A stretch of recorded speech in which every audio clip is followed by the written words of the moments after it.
कम से कम 2 साल बच्चे को जिंदगी में हॉस्टल जरूर डालना चाहिए। जो बच्चे हॉस्टल में रहते हैं ना, वो हर समय उनके पास मम्मी पापा नहीं होते हैं, और वो क्वालिटी उसके अंदर सेल्फ रिलायंस बिल्ड करती है। यहाँ पे जब घर में जितनी जरूरत पड़ी पैसा मिल जाता है, वहां वो बजटिंग सीख जाता है, वहां वो सेविंग सीखता है, वहां वाइजली स्पेंड करता है। कॉन्सिक्वेंस इसका ये है कि वो इंडिपेंडेंट रहता है, तो बच्चे के अंदर कॉन्फिडेंस अलग लेवल का आ जाता है, और वो कई प्रॉब्लम्स के साथ डील कर पाता है, क्योंकि हर समय हर चीज उस बच्चे के हिसाब से नहीं होती है। हॉस्टल में वास्तव में नहीं होती, तकलीफों में आता है वो, और उस समय उसके पास में पेरेंट्स नहीं होते कंप्लेंट करने के लिए कि मम्मी मेरे को ये खाना ठीक नहीं लगा, दोबारा बना दो, दूसरा बना दो, तीसरा बना दो। वहां पे उसको मैस का खाना खाना पड़ता है। वो सेल्फ रिलायंस देता है, स्केड्यूल का फर्क पड़ने लग जाता है, स्केड्यूल का दिमाग में सेट हो जाता है। जो बच्चे जिंदगी भर हॉस्टल में पढ़े हैं ना, वो सुबह जल्दी उठते हैं जिंदगी भर। जो बच्चे जिंदगी भर हॉस्टल में पढ़े हैं, वो बड़े सेट टाइम पे नाश्ता खाना खाते हैं। और यहां पे क्या है, घर के अंदर तो रूटीन फ्लेक्सिबल है, कभी रात को 1 बज रहा है, कभी वेब सीरीज पे मिर्जापुर लगा रखी है, दिमाग खराब किया हुआ है। हॉस्टल में लाइफ डिसिप्लिन होती है भैया, उनका वे ऑफ वर्किंग बिल्कुल शेड्यूल बेस्ड रहता है, फिक्स टाइम होता है हर चीज का, नाश्ते का, खाने का, हर चीज का। उससे वो फर्क पड़ता है उसकी लाइफ में। बच्चों को पता चल जाता है अब मुझे अगला क्या करना है, अगला क्या करना है मालूम है। शेड्यूल उसको कंसिस्टेंसी देता है, शेड्यूल उसको स्टेबिलिटी देता है, वो अपने डिस्ट्रैक्शन को खत्म करके फोकस कर सकता है। उसकी लाइफ बड़ी डिसिप्लिन हो जाती है। डे स्कॉलर की लाइफ नेबरहुड पे, पड़ोसियों पे, रिश्तेदारों पे, घर के अलग अलग सामाजिक जो उनकी जिम्मेदारियां उस पर डिपेंड करता है। लेकिन हॉस्टल में कोई डिस्टर्बेंस एक्सटर्नल नहीं है, वहां एक ही फोकस है। सुंदर पिचाई बोलते थे ना इस बारे में कि पड़ोसियों के चक्कर में कई बार रात को लेट होते थे हम लोग। फंक्शन है, सेलिब्रेशन है, कुछ त्योहार है, कुछ है, अगले दिन स्कूल मेरा मिस हो जाया करता था। और एक चीज जो मैंने हॉस्टल में सीखी है, मेरा एक बचपन का दोस्त था तेंजिंग, जो मेरे साथ हॉस्टल में पढ़ता था, तेंजिंग अरुणाचल प्रदेश से।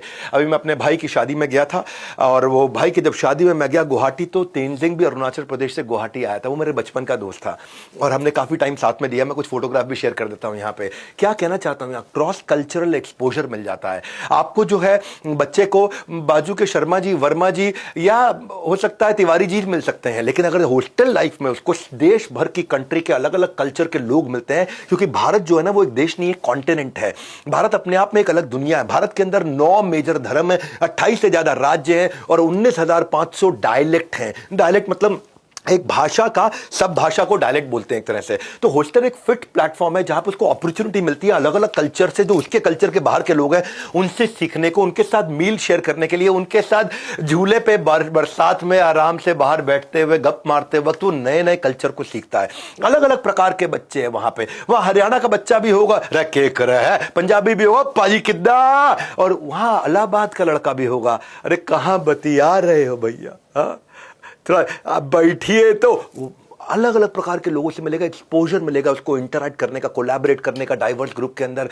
अलग ही लाइफ है, स्टैंडर्डाइज लाइफ है। बच्चे को 2 साल हॉस्टल जरूर भेजना चाहिए। कैसे हॉस्टल, पूरी तरह समझिए बात को। डे स्कॉलर जो है ना, वो उसके पास हर प्रकार के लोग होते हैं, आसपास दोस्त होते हैं, कि अमीर दोस्त होते हैं, वो उनसे इनसिक्योर, इंफीरियर फील करता है उन रिच दोस्तों से। लेकिन हॉस्टल की लाइफ स्टैंडर्डाइज है, इक्वालिटी है, एक जैसे कपड़े सारे पहनेंगे, they are treating each other very equally. अगर आप मूवी स्टार के बच्चे हैं या किसी आईटी वर्कर के बच्चे हैं, लाइफ सिंपल और स्टैंडर्डाइज एक जैसी है। तो वहां पे आप लॉन्ग टर्म रिलेशनशिप बिल्ड करते हो। भगवान कृष्ण त्रिलोकीनाथ सर्वलोक महेश्वरम, वो भी हॉस्टल में पढ़े थे। वो कहां, गुरुकुल में रहे, सांदीपनी मुनि, गुरु सांदीपनी मुनि के आश्रम में रहे, और वहां उनके दोस्त बने कौन, सुदामा। आज जीवन में पहली बार किसी को मित्र बनाने का आनंद पाया है मित्र। दोनों बाद में सेपरेट हो गए। सुदामा अपनी जिंदगी जी रहे, ये त्रिलोकीनाथ सर्वलोक महेश्वरम द्वारकाधीश, द्वारका धाम में रह रहे थे। और जब पता चला कि कौन आ रहे हैं, चक्रवर्ती सम्राट आ रहे हैं, नहीं, गरीब ब्राह्मण सुदामा आ रहा है, तब भगवान भागते हुए गए अपने महल से बाहर, उनको हाथ पकड़ के लेके आए, अपने राज सिंहासन में बिठा के उनके पांव धोए। और उनके पांव धोने के बाद रुक्मिणी भी जो थी वो भी ईर्ष्या करने लग गई, ऐसे कौन आ गए जिनको भगवान पंखा कर रहे हैं यहां बिठा के और 56 भोग खिला रहे हैं। ये है हॉस्टल लाइफ। ये हॉस्टल लाइफ की दोस्ती होती है, अलग ही लेवल की दोस्ती होती है, रिलेशनशिप जिंदगी भर रहते हैं।